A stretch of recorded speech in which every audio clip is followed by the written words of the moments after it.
Welcome to RopeBreak. This is your weekly wrestling podcast here from Sunderland. It's me, Jonny, joined by Phil, as always. Hello. I messed that up there. Yeah, but it's alright, we'll fuck it up every week. We always do, yeah. It's completely off the cuff. Yeah. We are joined by two lads from Pro Wrestling Zenith as well. We got Chris with us. Yep. Hello. And Ryan Roode. Hello, boys. How are you doing? I'm fine, man. The fuck up within the first 5 minutes. I'm all about this podcast.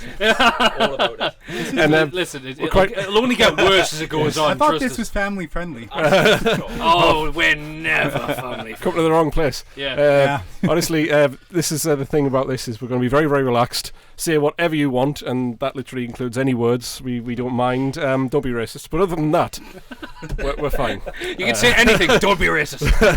That's it. That's You're already putting limitations on people, Jonny. It's not fair.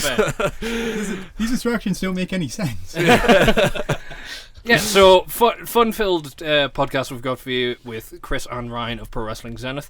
Now, Chris, obviously you've started Pro Wrestling Zenith, but where did you start it from? Where did the idea come from? So the idea to start Zenith was with the Canadian accent, I pronounce it slightly differently. With Zenith, it was sort of an idea.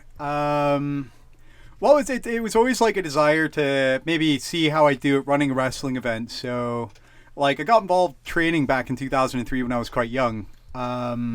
So from that point, back when I was training, one of the guys I trained with, Martin, he's actually involved with Zenith as well. He actually ran a show back 2007. So he actually went out. He was only 18 or 19 at the time.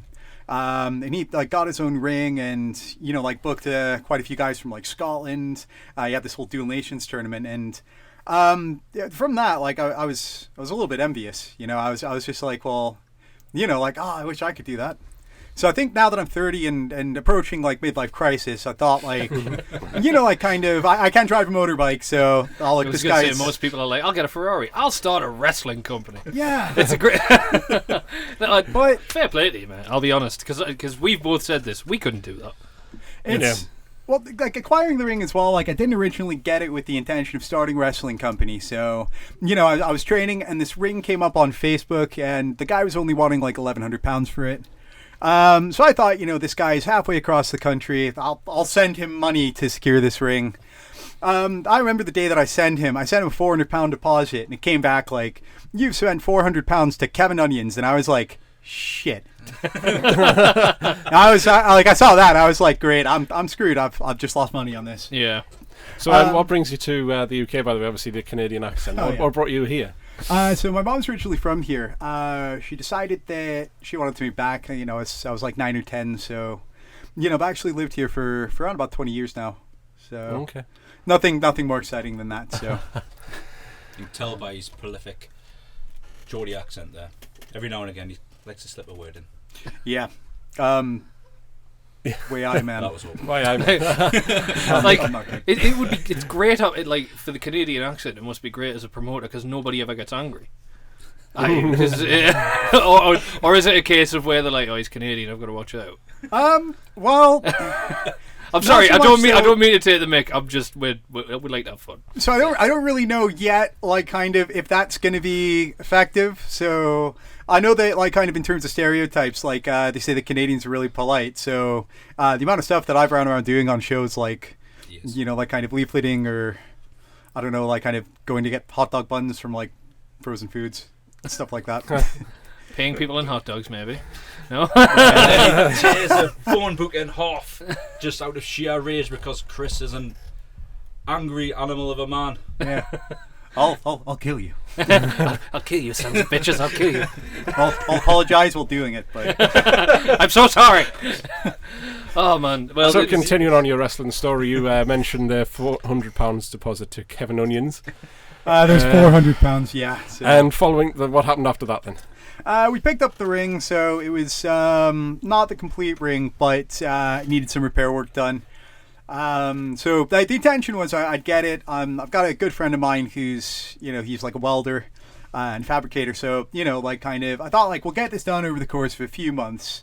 get everything fixed up, and it'll be in great condition. Within that time, though, we actually used it for an event, though, and it was a nightmare. Well, it wasn't an event. We used it up in Monty Ivy, which is near Dumfries, for like a village gala. So, and it was one of the first times we put the ring together for an event. So at that point, like, kind of, I realized that, you know, like, there's still quite a lot of work to do here. I remember we put the ring up, like, in the state that it was in, and it was safe. It was safe to work with, but it was just really awkward. The people who had the ring before, they'd made a couple of adjustments that didn't really make too much sense. You know, but, like, we overhauled, like, everything. It's in really good condition now. Being honest, the amount of work that's been done on it might have been better to have just built like a complete new ring, but you know, like, there you go. I mean, it's great that you've found a ring for starters in that much. Not spending as much as what like a new ring costs for like nearly $3,000. We've like the money's like mounted up, so like we paid $1,100 for the frame, but you know there was stuff like ropes as well, but we ended up like replaced like pretty much everything on it. So you know, new padding, new ropes, turnbuckles. You know, so it's probably mounted up to about the same that you pay for like maybe a secondhand ring, but I think like part of me buying the ring as well was just kind of making that actual commitment, like making that actual leap. You know, like instead of just putting it off, I was in a position where I could afford to buy something.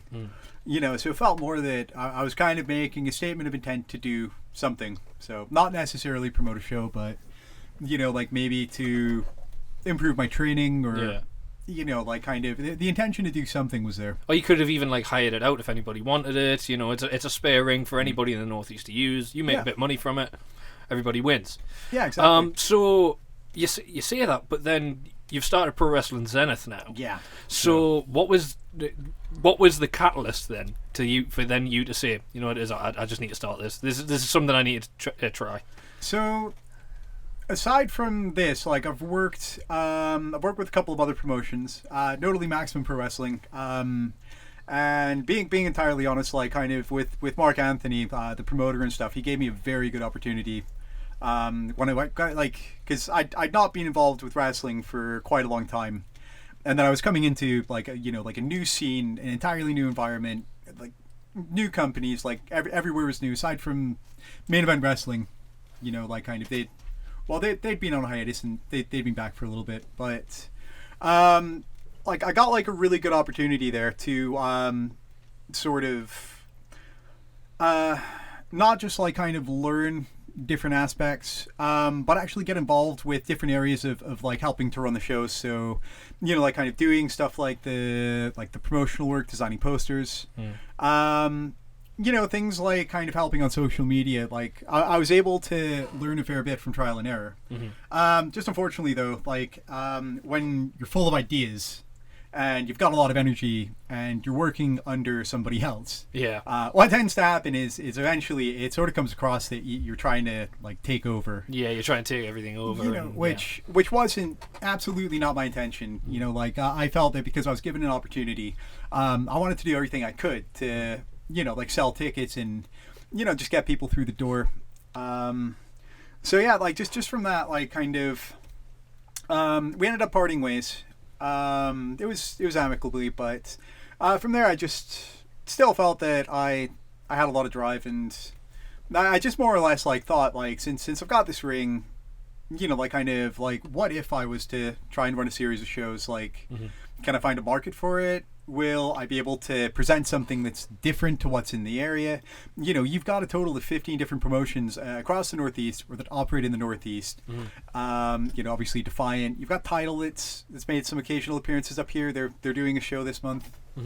So, you know, like kind of why add something to the landscape if you're not going to be able to at least offer like a different format of presentation compared to what else is there? And you've got like, for example, like with Shield Pro Wrestling, they've got like a really good-looking product, like in terms of like their lighting and their actual like, setup itself is brilliant. I will say that the way that they have things set up is really well done, and completely like when you see that setup, you know it's specific and you know what you're watching straight away. So I absolutely get what you mean in that, and you want something to be independent of everything else. People still know it's wrestling, but you want people to know it's you. Yeah, no, exactly. But also just, because on top of the amount of promotions that you got up here, we're in an era where British wrestling's in a boom period.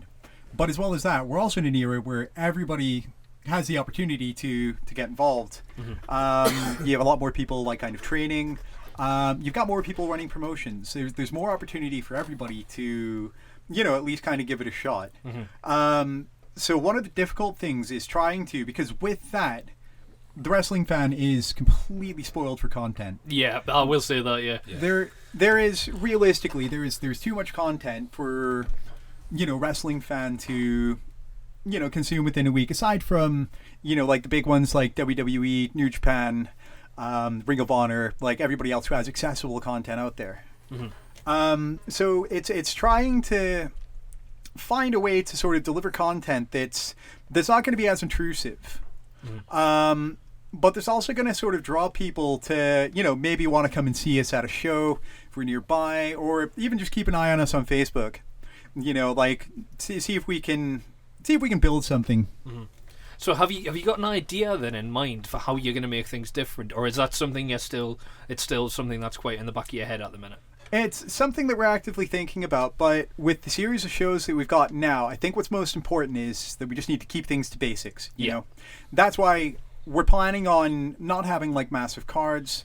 We're planning on keeping the ticket prices as low as we possibly can. I did notice that it's £6 for an adult, and then £5 if you're under 14. Yeah, and then slightly more on the door. The reason why it's slightly less in advance is we want people to book in advance so we know how many people are going to be turning up, so I don't have to start looking at getting hair transplant for all the hair that I'm going to rip out of my head. Listen, that's what happened to me. I'm going to say that. It wasn't a wrestling promotion that ruined it, though. You should start a wrestling promotion. You've got nothing to lose hair-wise. Yeah, I mean, Johnny might. I don't know. It's something he can lose hair enough for both of us. Yes. Yeah. Just pull Johnny's out. Yeah. Yes. I'm going to end up doing a Corbin and just like shaving it all off. Yeah, I think we'll end up as a tag team or something. Oh, yeah.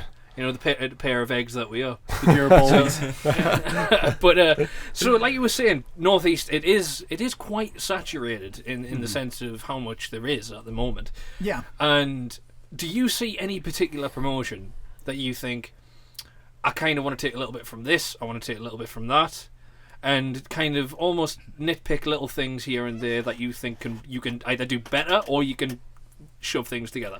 I'd never say that I want to try and like kind of take something from a promotion and do it in a better way. Oh no, sorry, I've misconstrued. Yeah, we're not trying to. So what we're not trying to do is promote something that's better than everybody else. Because at the end of the day, we need to focus on what we're doing. Like I keep a very vivid eye on what's going on around me. So I know what events are on when. I know who's doing what for a lot of the part. Shield Pro Wrestling ran the Greatest Showman angle with Dominic Davenport, which I didn't know who that was going to be. So, but I do my best to kind of keep my eye on what's going on around me, but just so I'm aware, not so much so I can kind of take bits in and like try and improve them. So, well, I mean, not so much. Sorry, I might not so much improve them, but there's nothing wrong with borrowing something that works. Yeah, I feel like it's something that more people should really do. It's something, if you know something works and it's a proven thing, there's nothing wrong with doing that. Even if you don't necessarily make it better, it's a thing of something's going to work, so why not try it? Tried and tested method. Yeah, of course. Stick to basics. Like if it works, then But at the same time, you've got like kind of just the simple ways of promoting a show. Like you could have an attractive poster and you could put 400, 500 posters out, and you could have 10 people turn up. Yeah, in this day and age, I don't think there is as much need for things like posters and flyers when you've got things like social media and like podcasts like we do here. Like, especially in the early game, we're just focusing on everything because we've got to not only build an audience, but we've got to start building connections on social media. Because, for example, you follow our page, you might not necessarily be in the area that one of our events on, but you might know somebody who lives in Spennymoor, and they might come along. So, for example, like we're at the point where we're trying to build those connections, so we just need to do as much as possible to get like kind of people looking over. So, like being realistic about the first series of shows, like it's not like I think that we're going to draw like 130 people from having cheaper ticket prices and remotely good-looking posters. That it doesn't happen. Well, I mean, obviously, by the way, it does happen. It can happen. I mean, it does happen. Yeah, I understand that. But it's by the way, Facebook, Pro Wrestling Zenith, and Twitter at Zenith Wrestling. It's actually on Twitter, Instagram, YouTube, and Facebook. It's at Zenith Wrestling, everything. So there you go, at Zenith Wrestling. And ZenithWrestling.com. Yeah, I noticed that one too. I was like, a website already? Yeah, wow. Chris plans months and months and months ahead. Yeah. Well, I've noticed because you've got shows up until June. Yeah, so the idea was... because what we're going to be focusing on mainly is kind of filming content. Because I think it's something like 82% of everybody uses social media engages a lot more with visual content, so that's like your imagery or videos. Like how many times do you watch like a really funny video that comes up on Facebook? There's tons of annoying ones too. Brock Lesnar memes mainly. That's what I look at. Yeah. or people botching stuff. Botchamania. Yeah. Botchamania, but also like kind of like. You watch like sickest move ever. Like, have you seen? Oh yeah, the ones that I've found now that are really like popular 7-second videos. Yeah, like real quick ones. Sort of like Vines. Terry did that. Matty Mayhem, did one fairly recently about a referee who shall not be named at a UCW show. I know. He got a little bit lost in his counting. It was actually. What do you mean lost didn't count? Lost couldn't count. Oh yeah. So he could only count to 4. Yeah, it was like in the background. It's like I can only count to 4. That made it onto Botchamania too. Oh, did that go into Botchamania? No, it went on Botchamania. Yeah. I thought like Terry's second appearance on there because God damn it. Yes, I know what that is. The referee who shall not be named, motherfucker, has so many memes after him right now. God damn it. Oh. Check out his earlier content. Oh, you need to go back. You need to go back into the archives.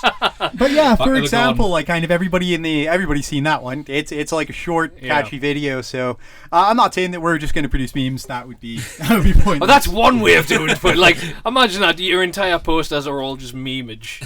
We were talking about this on the way here with somebody else. The gimmick was to become memes and didn't catch on, like most memes. Didn't catch on. Yeah. Well, so, you've said obviously you're based around the Northeast wrestling scene. Yeah. But what are your opinions, especially on Northeast wrestling, just as a whole, compared to the rest of the UK? I think it's overlooked. And I'll give you a story here as to why I think it's overlooked. Okay. Preston City Wrestling. Yes. So with Preston City Wrestling, they were running what they were calling the Battle of Britain tournament.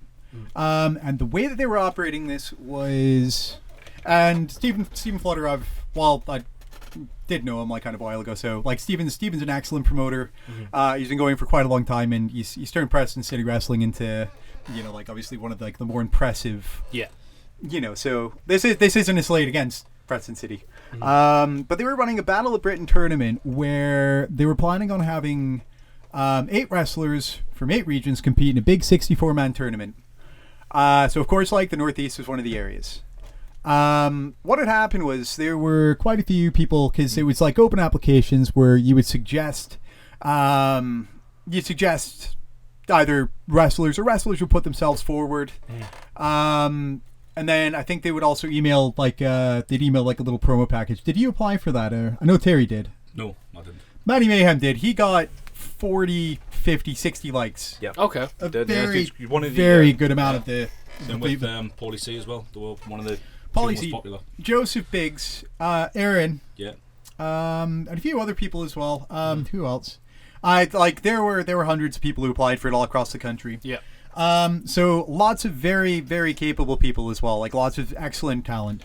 Especially like those that I've named, but also everybody else who applied. Like there wasn't from the Northeast wrestling scene. I thought it was a very good representation of like kind of the best. That had put their names forward to because they were going to be wrestling in Blackpool as well. Oh right. Okay. Not at Blackpool Tower, but still a big venue in Blackpool. That's one of like the main sort of wrestling, Yeah, wrestling hub.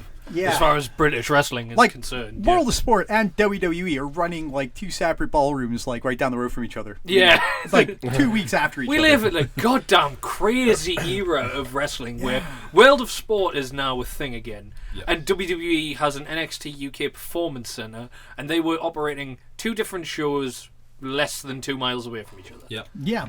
Like, Not even you could hit one of the ballrooms from the other one. Yeah, like it's You could probably, if they were crazy. running on the same night, you could probably go to both shows, or you could probably, So, but nonetheless, like, and this is like kind of when I say Northeast Wrestling's overlooked, like there were some more than capable people who put their names forward.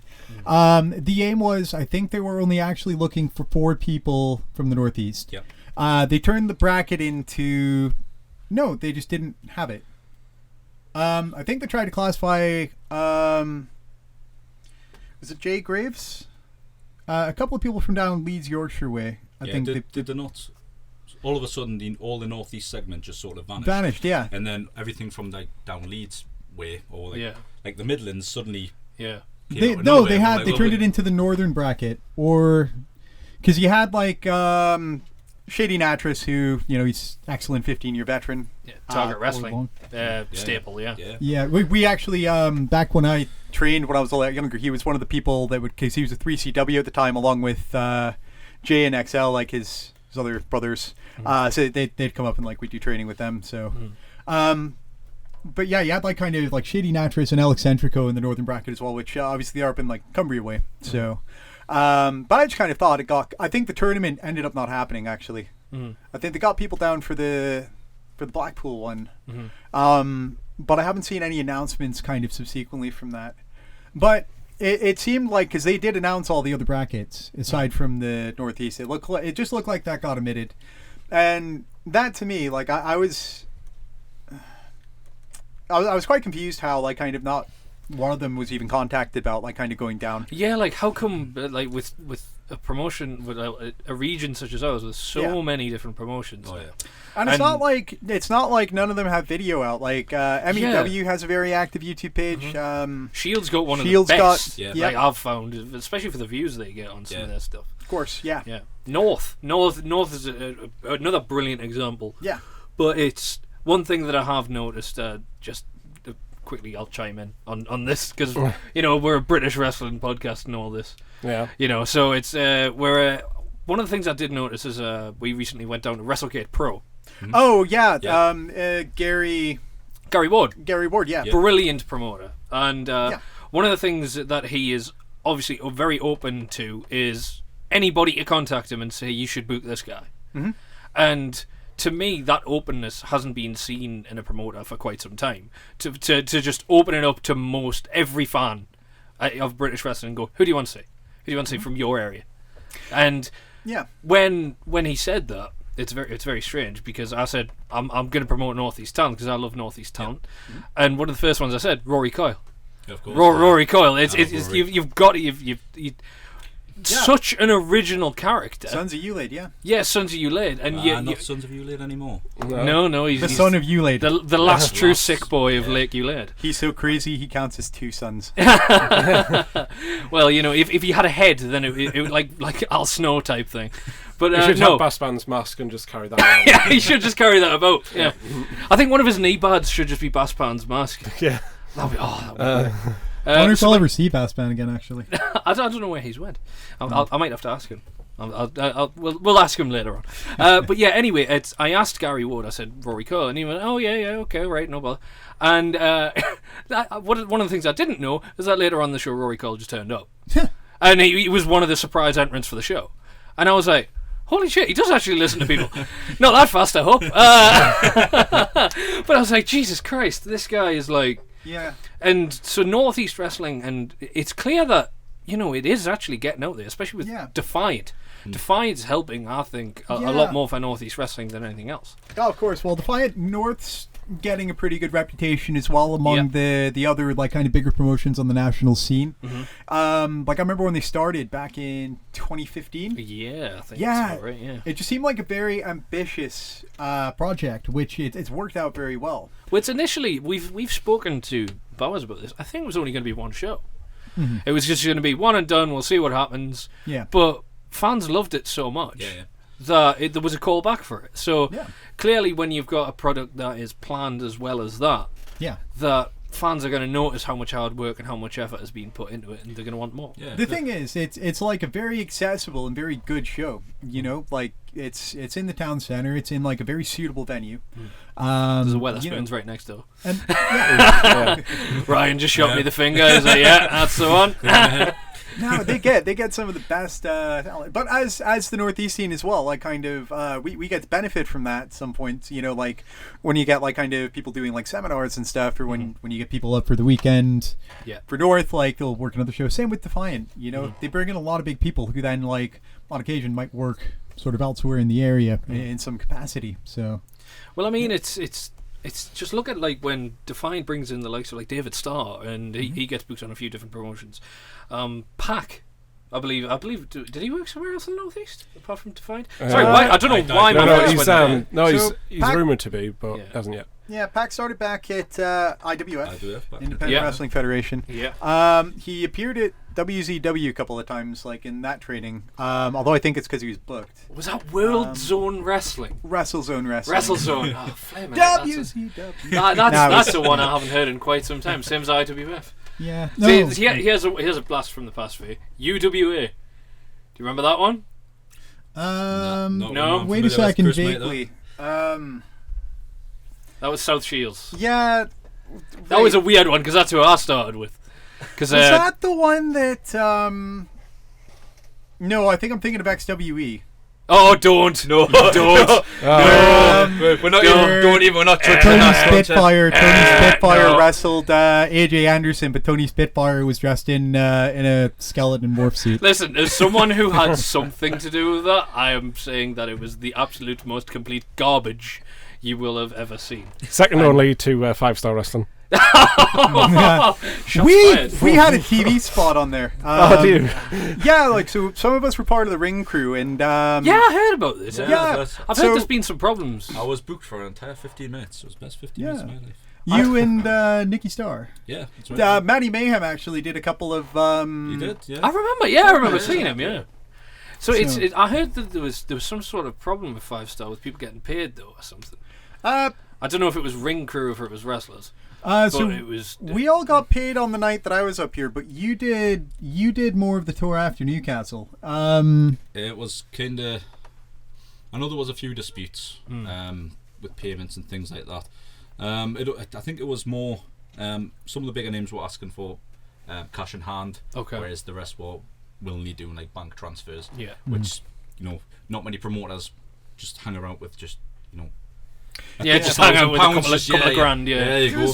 I need to pay all these guys who are helping with the ring. Oh right, but I understand you want your money now. Okay. Yeah. So there you go. And then we were like, right, well, we'll wait like 3 days. From a promoter point of view, I ended up going like as a fan. I bought some tickets, but then the guys actually let me come in to interview the talent. So I had that opportunity. So the opportunity to interview AJ Styles and John Morrison and Magnus and all that was a Was great that in opportunity. that was just before he went to? That was the Wednesday week of the before I World went to do Rumble. it, Yeah. And as a fan watching the show, I've got to say I was very disappointed. But just to being able to interview the talent, that was a big opportunity that like I don't suppose I'd ever get. I didn't think I'd get, I appeared on a nationally broadcast live television show for all of 30 seconds. So we had a spot where Kid Fight, Krieger, and Liu King Sharp came down. They weren't supposed to be there. So we went up as security, and the thing is, like, we choreographed it where all of us were going to grab one of Lou's limbs, and we were going to, kind of off to the mental asylum, kind of carry him out with him, kicking and screaming. Somebody got my leg, though. So on national television, I always stood there, kind of looking like, John Travolta in that meme where he's in the suit. And, Pulp Fiction. So I just stood there like, oh, I don't have a leg. Oh, look, there's 6 cameras. Oh, what do I do? Oh God. So Because there was a couple of matches in that one. There was Jay Lethal against Rey Mysterio. I'm thinking, this should be a great match, It was awful, and it ended in DQ. And it's just like, how do you ruin a match with them two? Like, they're two of the best talents in the world. I thought it would literally be impossible, but apparently not. Also, the name Pro Wrestling Zenith, PWZ. I love that name. Yeah, that I is think a it's a really great good name. name. Yes. Are you ever just going to call yourselves PWZ, or is it always going to be Pro Wrestling Zenith? probably. So we're It's still early days, so it's probably going to get to a point once we're more comfortable and once we. I was about to say once we know what we're doing, which that's not. Don't say that. once we've more forged our identity, which as I mentioned before, we're sticking to basics. We're just focusing on getting as many people in to see the shows, putting on the best wrestling that we can using the best of like kind of what we've got locally. So like kind of once we're more comfortable, like we had a different logo. I don't know if you caught this on the Facebook page. I don't think we did. We had a logo because I originally thought like kind of like it'd be cool to style this off something like Pro Wrestling Noah, or maybe have like a kind of handwritten sort of font. Okay. So yeah, like we did that, and then about 2 days later, it was like a mutual friend of Ben Stewart, our referee. He said like, "Oh, that font looks familiar." And I thought it was like the pro wrestling bit at the top. I was like, oh, it's it's a common font. And it's like, oh no, like I just like the tribute to 20,000 AD, like Judge Dredd. And I'm like, huh? So it turns out that 20,000 AD, the long-running comic book series, makers of Judge Dredd, they have a comic book character called Zenith, and they obviously have a comic book for the comic book character called Zenith. Font style. Yeah, It was so identical. Weirdly enough. I preemptively thought, because there were two ways I could have gone about this. Now I could have, there was the overly cautious way, which, like I'm Canadian, we've covered that, so I'm always going to take that way. Yeah. Or, I could have probably just let it, like, kind of sit there and, like, pray that nobody notices or pray that nobody rats me out. So... I took the former option because back when I was younger, I used to do like e-feds when I was like 12 or 13. I got a cease and desist letter from WWE themselves. Wow. WWFE. Yeah. Because I'd used a couple of their pictures. Well, I'd say a couple. Like it was basically, it looked like a WWE fan site. Oh. For XCW. I don't know if you guys are familiar with like role playing and stuff like that. So I'm aware with like a couple of different With role playing. Oh, it's like where you Where type you going up. with this, Chris? You're talking that Oh Ryan no, Roode. it's okay. I was 13. I was 13 years old. It was fine. You're not making the sound any better, to be honest with you. No, everybody else was adults. Role So playing. You everybody mean else was wrestling role-playing. isn't role playing? It's not as bad as One of them was dressed as a policeman. The other one was dressed as a French maid. I met them all on beatfighters.com. Don't promote that. Let's Not even go That's there. that's getting bleeped. That's a bleep that. hard bleep right there. That came from that guy who said he was going to wrestle Billy Morrison. God bless his soul. Like, Oh. no, this guy said, I have the pleasure of wrestling my good friend Billy Morrison in an undisclosed venue, as yet named venue, Undisclosed. in sometime in London in 2019. That And then it was like people were asking like, oh, did you meet him on beatfighters.com? And I was like, okay, this is going to be one of probably one things. Oh, God. So I was at work, and I went on this website. You're brave. I got an email from facilities like 2 hours later. Just not saying anything, but just giving me a gentle reminder of the acceptable use IT policy. Oh, God. So then I asked everybody around me, I was like, did you guys get this acceptable use? It's like, no. So I got targeted, yeah. So yeah, it was, yeah, well, we'll not get into that, but God bless him. Yeah, I'm nearly crying right now. I'm sorry, but it's... I don't know who broke the news to him, though. It was just like, Billy's obviously excited that he's having, should I mention what their most attended event of 2017 was? Oh. No, I I won't. mean, it's up to you. I'm not. It'll go out. I'm not bothered. You can do it. Okay. No, I'm alright. It's fine. Right. With the words like, I'm not. Oh God, the tomfoolery. The tomfoolery is a fud. Yeah, So, speaking of, by the way, where did you get the name Pro Wrestling Zenith from? Because that's one thing I did want to ask you. Yeah, so all it came down to, because I'm a big believer in. It was Judge Dredd, wasn't it? Yeah. Oh no! God damn it! I love that font style. I didn't finish telling you. Oh, so I messaged. Now it's now like Ridge. No, Riot Games. Sorry. So I messaged them directly, and basically like they said like, yeah, no, you can't use that. You have to change it. Oh, okay. So that was just part of trying to find like an image and identity sort of thing. So we went with like a different logo, obviously. So So yeah, that was just finishing that up. I did ask them if they'd like to sponsor us. That would have been a really nice turnaround. They said they'll talk about it. So okay. They're not talking about it. That's a polite no. It's like, we'll think about it. There's a lot of them in the radio industry, I'll be honest. We'll get back to you. Yeah, it's just you. Just don't worry, we'll email you. Yeah, that's not a problem. Don't use our logo though, kid. Nice use. Cease and desist. But yeah, so yeah, like coming up with the name Pro Wrestling Zenith.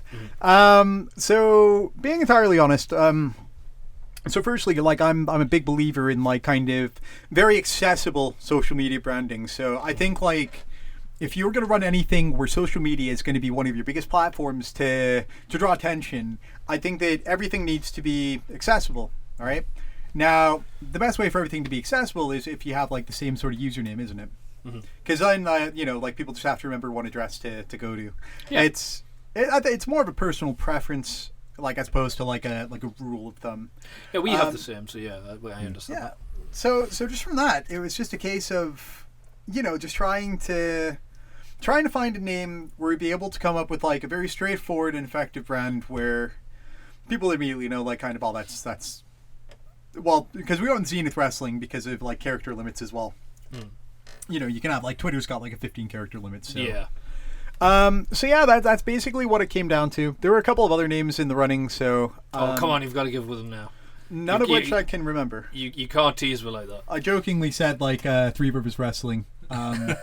So, to give you context to that, it was when I left Maximum Pro Wrestling, so... Mark knew that I was probably going to be running something. I just bought a ring for over £1,000. Yeah, like, there's a lot of speculation. He was not... Right. Yeah, but, like, kind of... It wasn't as if, like, I just... split off and just decided to take everybody with me or anything like that. So yeah, just as a joke, because the main title's the Three Rivers title, I jokingly said like Three Rivers Wrestling. That wasn't like a serious contender. In terms of actual contenders, back when I was younger, I thought it'd be cool to do Kings of Wrestling, and then Cow. Yeah, so it was just going to be, well, I changed that to Wrestle Kings when Jeff Jarrett and Scott Hall dressed as Elvis and Kevin Nash. Do you remember that in TNA? Yeah, I think I remember that. Yeah. And then there was the more successful Kings Wrestling team of Claudio Castagnoli and Chris Hero. Yeah, Chris Hero. So again, like kind of like once that happened, I was like, okay, well this is dead. Can't use that. Can't use that one. So we were thinking Wrestle Kings at one point, but. Again, I didn't make much sense. With Zenith, like it's like one of the highest sort of points. Yeah, Zenith is like the top of the horizon. Yeah, exactly. Yeah. So not necessarily that they're like the top is in the best, but like they're just visible. It's something you can see from a far away distance. Yeah. And so I imagine you're going to put something on the top of Ben Nevis or something. Like just a giant Pro Wrestling Zenith flag on the top of Ben Nevis. This is ours now. We're doing a show next year. Ben Nevis. Yeah. Doing a show on Ben Nevis would be quite a unique thing, really. Wouldn't it? It would be. Yeah. It's so speaking of paramedics, like you definitely need to like everybody just be passing out. I've heard it wrestling at altitudes, but fucking hell. So we briefly went on NXT UK and a little bit of World of Sport earlier. I'm interested to see what your thoughts are on this, and yourself as well, Ryan, obviously being a wrestler. What you think it is? Is it good for the British wrestling scene, or is it? No, absolutely. Yeah. I feel like we haven't had enough of Ryan in this. Actually, I feel like it feels like Ryan's my ride. Like as if Ryan's just here to give me a lift, and he's just politely sat in the studio. But Chris, you're using a lot of terminology here that I'm not really comfortable with. Is this like a Brock Lesnar Paul Heyman thing? You don't all the call us a ride. Time to get on that Harley there. Up until we're outside of the building, I didn't even know. You guys didn't even know I was here. No. Which is fantastic. Now, in terms of World of Sport and NXT UK and things like that, I do honestly think it is a fantastic opportunity for not just like up and coming talent, but well established British talent, like for example El Ligero. Simon, gotta love him. Yeah, it's fantastic work. He's been pretty much every promotion in the northeast. Not the northeast, but just the entire UK. He's like a staple, but there's a reason for that. Like he's just. He's a consistently professional in every single thing that he does. He's I stand by my hypothesis that like there's more than one El Ligero. Like there's no way that somebody can have. How many matches did he have? Like I've heard of him having like 6 matches in 2 days. Like that's one of the things I've heard. I remember that. Yeah, the most ridiculous work ethic. Has he ever been injured? Not that I know. I think he had a brief injury in 2009, maybe, or something. Did he break his horn?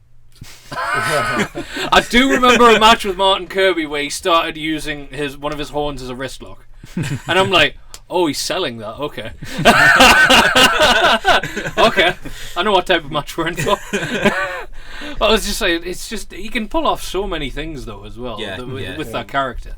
That character is so broad. Yeah. As to what it can do in Defiant when he was with Prestige. Yeah. He was still a heel, but he was still funny. And he was still kind of the butt of the jokes there, but he was still an amazing wrestler. Well, then they had that battle royal at Defiant when it was El Ligero came out, and then later on Fat Ligero. I remember. I remember seeing that. Oh God! It's the first time I'd ever seen Fat Ligero. Didn't Fat Ligero turn up in one of our top 10s? Yes. God. Oh, Fat it was their best opponents for Pac, and I was like, Fat Ligero. Fat Ligero. Fat Ligero is going to get in there. So I think we're all generally agreed on. I've asked this question, by the way, to pretty much everybody we've either had in the studio or interviews. Mm-hmm. Everybody's agreed it's fine, and it's the British wrestling scene's only going to get better. That's it, because as well as mainly just for the fact that it gives, like kind of people who are like coming up or people who've been around for a while, it gives a lot of opportunity to the people who need to come in and fill the gaps that are being left by WWE and World of Sport kind of governing the bookings. Like well, not necessarily like governing the bookings, but like they're taking people, well, especially in the case of WWE NXT UK, like kind of they're like sort of saying like kind of like what bookings they're allowed to take and not.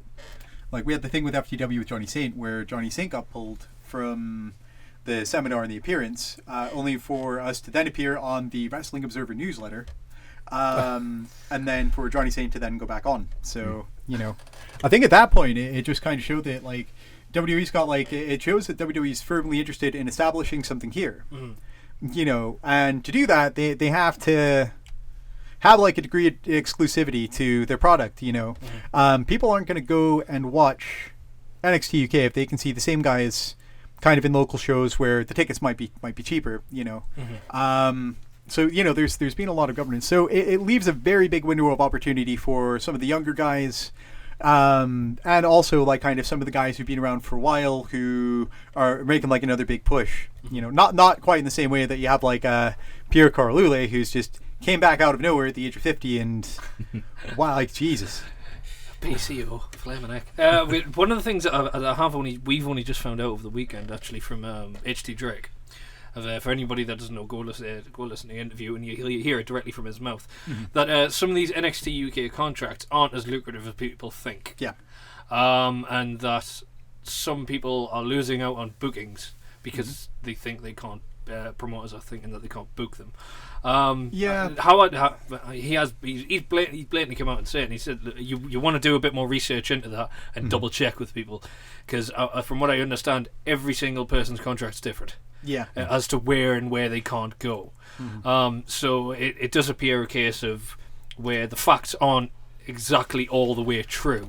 And that at the same time there is still some truth behind it. Yeah, there is some truth, but it needed more clarification. Of course. And it needed more information behind that. It's definitely not necessarily just that though. Like if you look at, did you see Pro Wrestling Chaos's last show down in Bristol? They lost, it's either 6 or 7 guys to WWE's NXT UK special. Just on short notice. They had them booked, but obviously WWE has priority on the dates. So I think like with them, so with everybody signing for NXT UK, I think like there is probably a lot of intimidation from promoters wanting to book, people like kind of like Amir Jordan or like anybody who's on the show, because of either like WWE might run a show and they'll pull the booking, or they could be too expensive because they're on NXT UK, or like kind of it could just be like a lot of well, in some case, like it could be a bit of paranoia. I don't think it did. Does it affect World of Sport?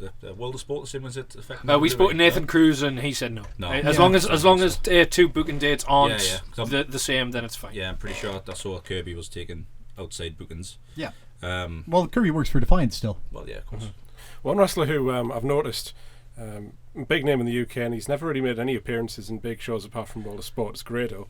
Yeah. Could you ever see Grado being in NXT UK? Because I've noticed for some reason he seems to be someone that just not even considered. He was in Impact. I would love to see Grado in. Well, he's a unique character to something that is only pretty much in the UK and brief stint on Impact. He's made a lot of headway. Like he did the 3rd Wrestling Road Diaries with Colt Cabana. Yeah. He's made a lot of headway. So I think it's more just. I know what you mean though. I think it's. With somebody like Grado, who's obviously very charismatic and very, very entertaining to watch, I think it all just fits down to what the promoters are wanting to. This is hard to word right. It's whatever they can do that's planned for him, and depending on the crowd and things as well. Because Grado's a very specific character, like kind of, he can. He can really make a difference on any show that he's on.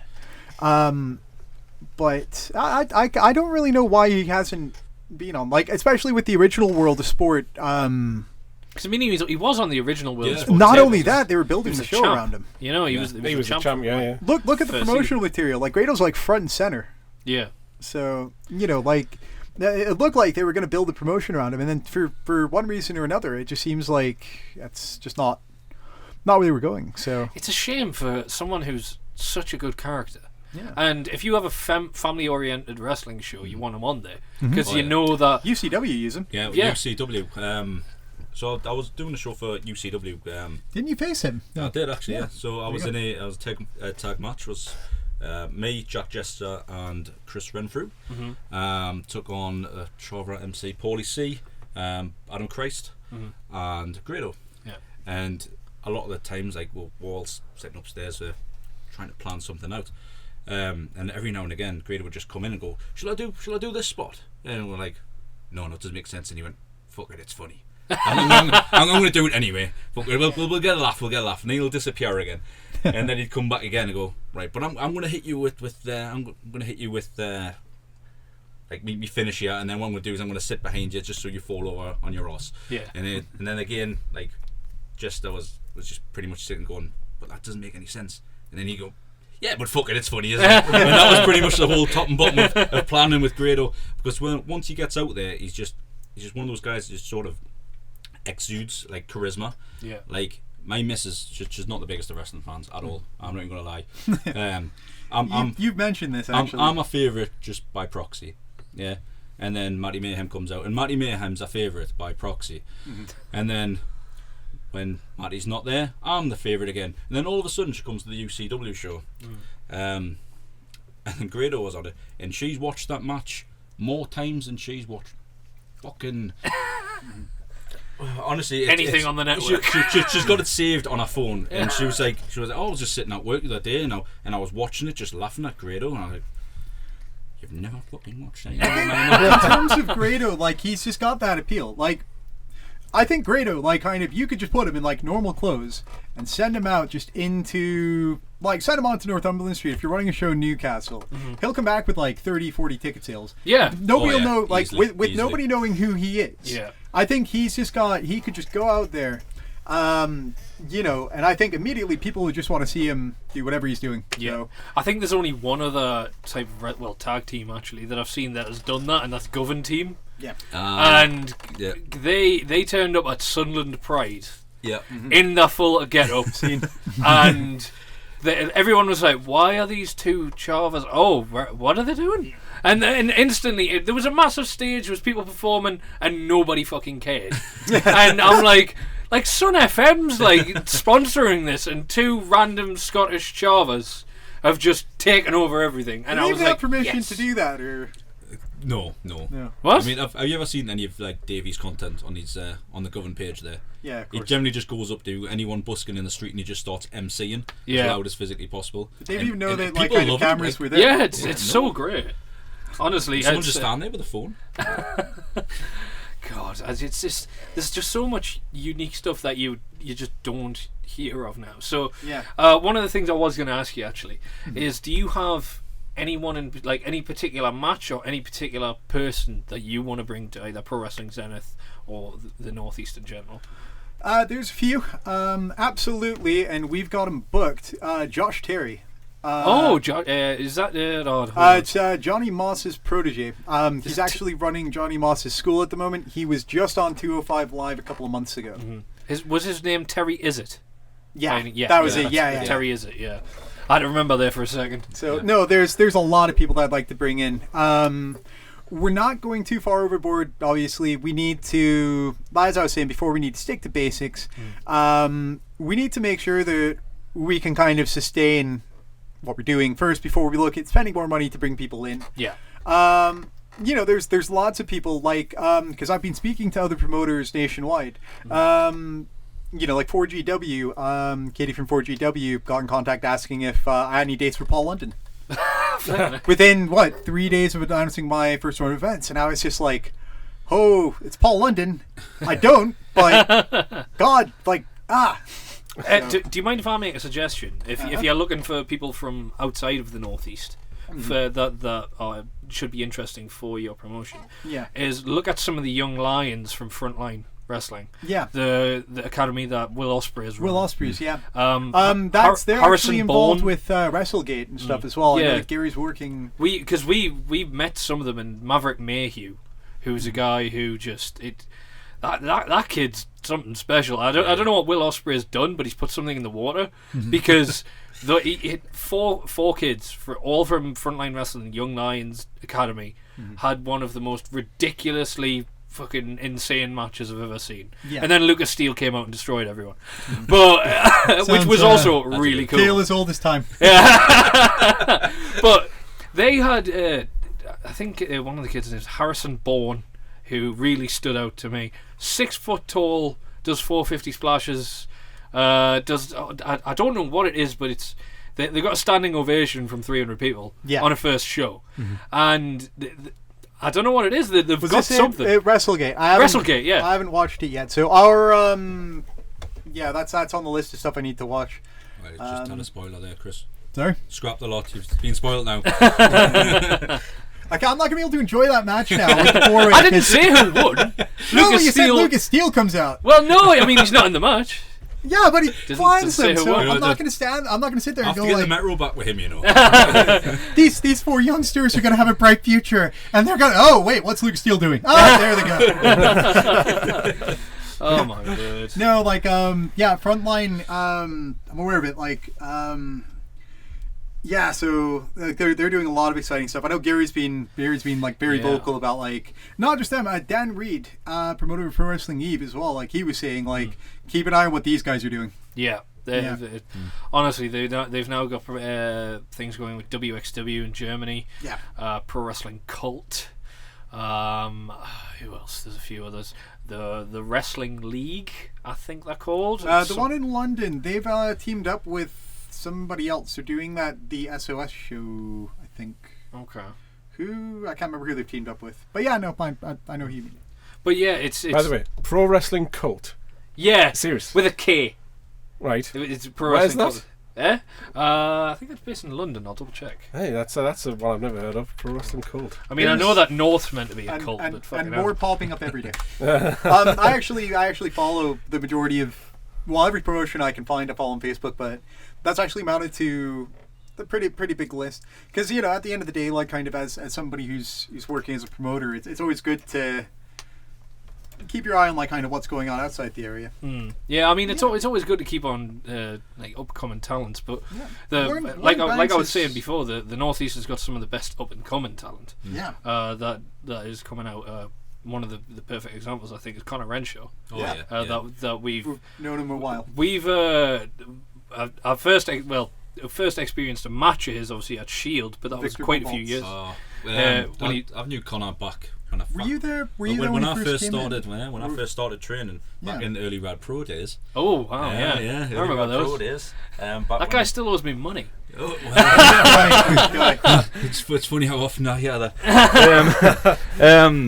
Back when he was Victor von Volts. Yeah, he still does that character. He does, yeah. So But cool. no, he's like a he's like an updated sort of Undertaker now from what he originally was when he was full. I just remember when because he was there for we had Rockstar Spud up at MPW for a seminar and Connor was there and what was it like? Rockstar Spud did the.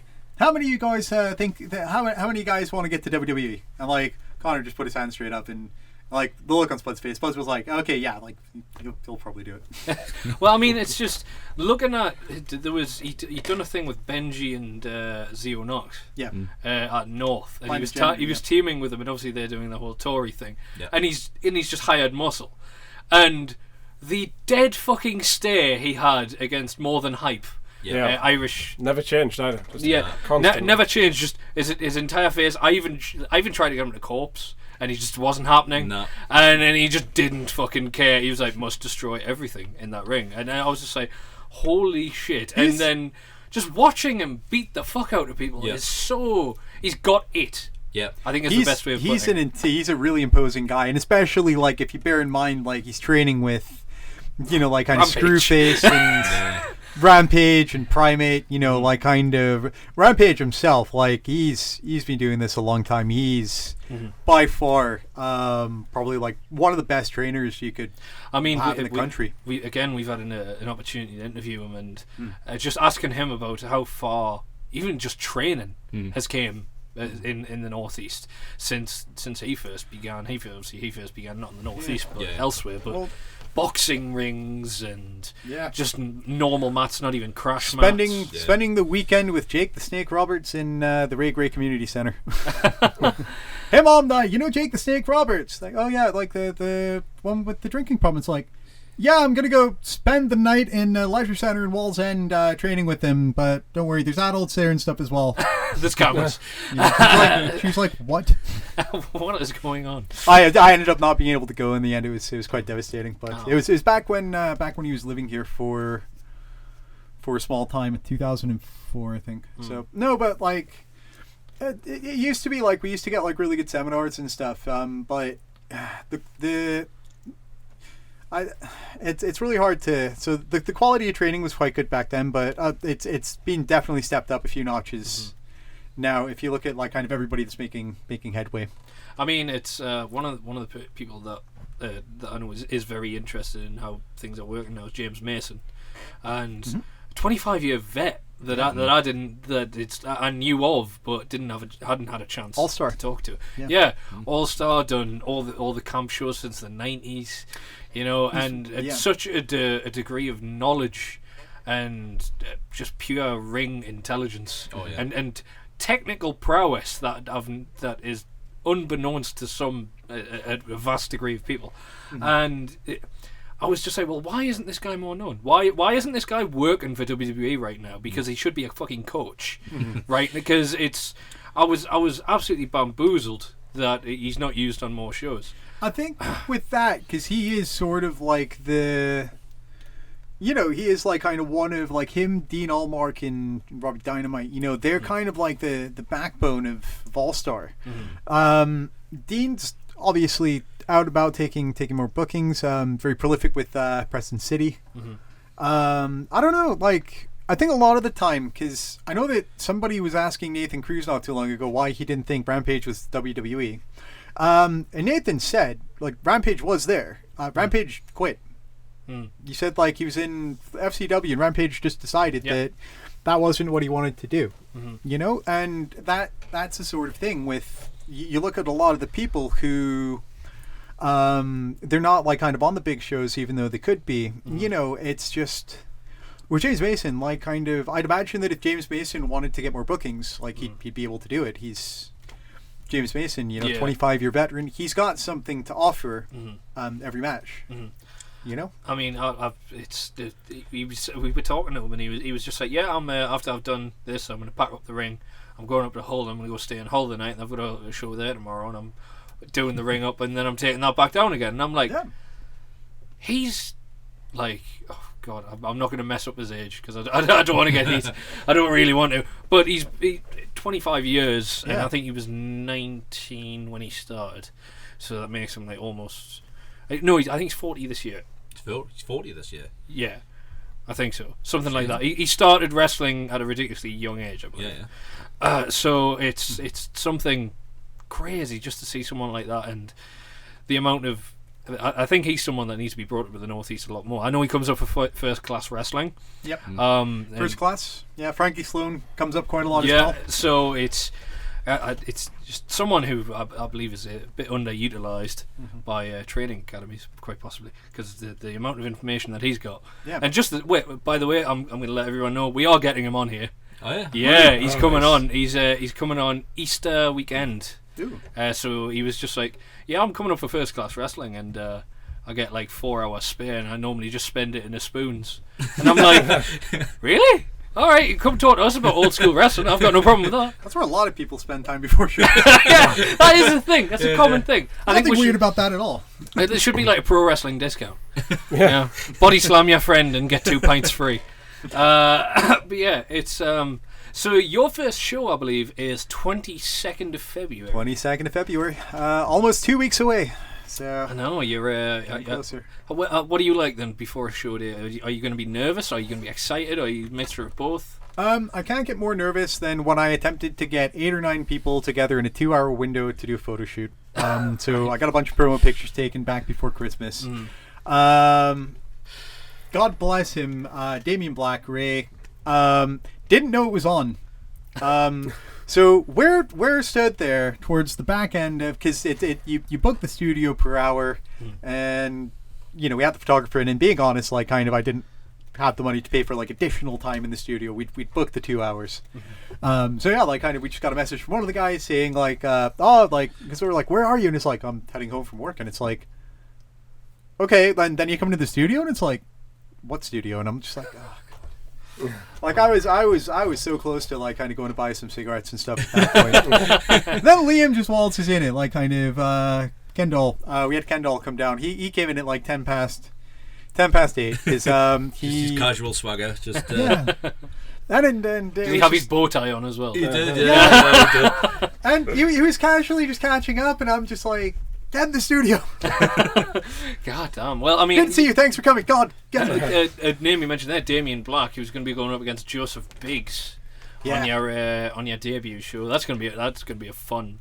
It match. Is. Yeah. So it's going to be quite entertaining. So with Damien Black, like he's worked very hard. And he's come on like kind of a lot. Like it's just he's very, very charismatic, and he's very fun to watch. We had he was just on an FTW. He did a World of Sport rules match with another one of the younger guys on the card, Jack Knoxville. Totally cheap plug here.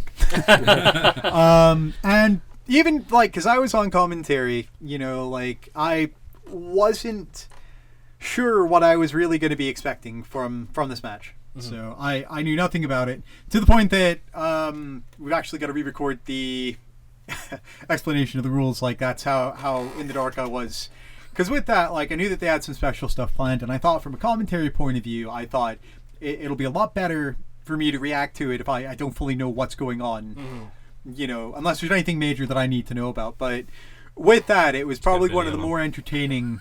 Like you were there, so. Yeah, was it? Oh God, Ryan's just popped me. You just need a Billy there to be. I've been billed. Yeah.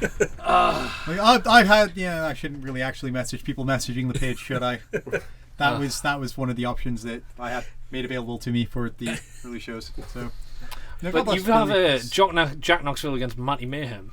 Is that correct on the show? Yeah, that's right. So, like kind of one person battling to showcase tradition, and Jack Knoxville, and one person who asked if he could bring a petrol can full of water down to the show in Matty Mayhem. So he's very unorthodox. He is. No, like that. So he was booked by 5 Star. Like he's, like in terms of Terry, like by far one of the more entertaining brawler type characters to sort of watch. Very entertaining in the ring.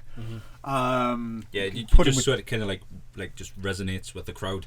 It doesn't matter. Like you could go out there and you could say literally nothing, and by the end of it, the crowd are just everyone just loves him, and I hate him for it. Whenever it comes to like kind of breaks and stuff, But or I love people him. wanting But I stuff hate signed, people wanting stuff signed, like kind of like people just immediately migrate to they migrate to Matty straight away. So Yeah. very very popular with like the younger audience as well as the not younger audience, I guess.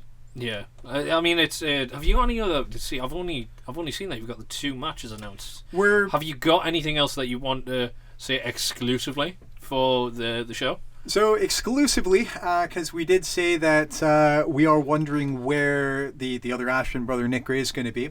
So I can exclusively reveal that Nick Gray will also be in action in a separate match, and he will be facing Nikki Starr. Oh, So. okay. Yeah, so very big size difference there between the two.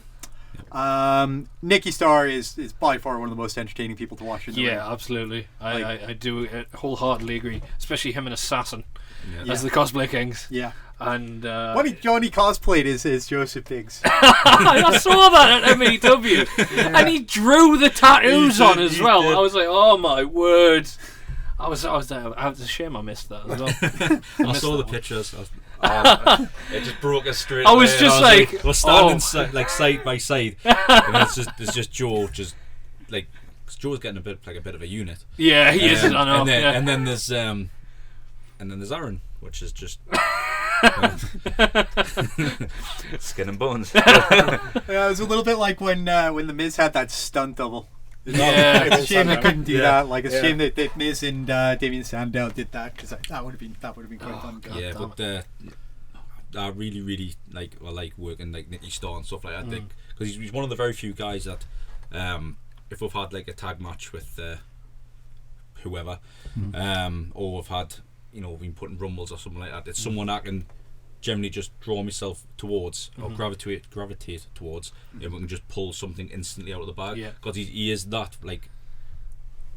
What's the word? It's not He's just really flexible. quick. It's very easy to work with. He is very Yeah. very easy to work with. Yeah, Yeah. He knows his thing. He knows his stuff. He's very very talented guy. So, Joseph Biggs unveiled recently as well his most frequent opponent as well. Yeah, so him I and heard that. Nikki Starr have wrestled like kind of 16 times ish. He said. Is it becoming like the new? What is it? Ric Flair Sting. It's the Ric Flair Sting of the Northeast. Rock and Austin. Randy Orton and John Cena. Yeah, that's Yes. what it is. Yeah. That's First time ever for the 16th time at Wrestling. Did you see that thing that they did on Botchamania, like the Too Many Cooks song where it just had Yeah. every single graphic? Every single graphic of Too Randy Orton. many and John cooks, and it just God damn it. Well, I have vastly enjoyed having the both of you on. You're Yes. both welcome back Yeah, thank you very anytime you like. I think it'd be quite fun to maybe come back on not too long after we have our first show. Yeah, and Yeah. we'll have to see. We'll have to see. Yeah, I mean, I'll either be heavily doped up on antidepressants or smoking again. Maybe one of the two. I need that extra hit of serotonin, brother. Give me that dopamine. But yeah. So when, well, our fan enjoyed it. Well, I mean, we'll try and get there. It's Gateshead. Hey, yeah, like kind of like honestly more than welcome. It's only a 5-minute walk down from Pila Metro, Okay. Wardley Club, the fairly long-standing wrestling venue with Maximum Pro Wrestling and IWF. So Yeah. Well, we're definitely going to get down there. That is the 22nd of February. Bell time is 7, or is that doors open? doors open at 6:30. 6:30. Bell time is 7:00. Just with it being a Friday, so people need to get back from work and so on and so forth. And so. tickets are there starting from £6 for adults online only, Yep. and £5 for kids under 14. Get them up here on at Zenith Wrestling on all types of social You're media. selling there. this better than I am. I mean, we come from radio. We do try. We try that shit sometimes, and then we realise why I got kicked out of radio because I swear a lot. Tell people to go. Just do what Tim Shaw did. Just go on the overnight radio. Bring it to your boss's house. See, like after I asked about that, and they were like, "We can't let you in the building after 1 o'clock in the morning." I was like, "But that's when all the fun stuff happens." No, but yeah, honestly, if you're listening to this, you're from the Northeast, get yourself along to this show. Support independent wrestling. I cannot say this Local enough. talent. Support your local independent wrestling promotions, but do a bit of research first. Just ask to about drop any names. just ask a wrestling fan, a British wrestling fan, and just say, I think I'm going to this show. Should I go? And more than likely they'll say yes, apart from 2 other names. If the fans are given a chance to wrestle on the show, probably shouldn't go to it. That's a firm no. Firm no for fans wrestling on shows. That wasn't very cryptic for me. There will be some people sat at home scratching their heads, going like, "Oh, I wonder." I don't know what this is all about. Listen, just ask around. It's in the papers. It's in the sky. It's in the fucking stars itself. Honestly, just like that Fair Festival on Netflix. Fair Festival. Oh, the Fire Festival. The Fire Festival. That documentary. That guy, that one old entertainment guy, and he was like, and then the promoter called me up and said like, I'm gonna need you to go and suck dick to get this water. And like he'd actually ordered this old entertainment guy who'd been 30 years successfully promoting like events. He's got a phone call going like, they've got 4 containers of water. Like, oh well, back to the grindstone. Sucking dick for water again. Shit. Chapstick it up. You're gonna need blistex. Fuck that chapstick. Fuck that chapstick shit. So get some coconut oil on them bitches. You just picture he does it, and then they're just like, you take those containers instead. but there's nothing in them. Oh, we're on an island filled with coconuts. We should probably use that instead. We thought you meant these empty ones here. Right. Well, thank you very much for coming on the show. You guys have been awesome. Thank you for having me. Go check them out, and it's goodbye from myself, Phil, and it's Goodbye from me, Johnny. and goodbye from our 2 lovely guests. Yeah. Thanks. Yes. All right. Woo.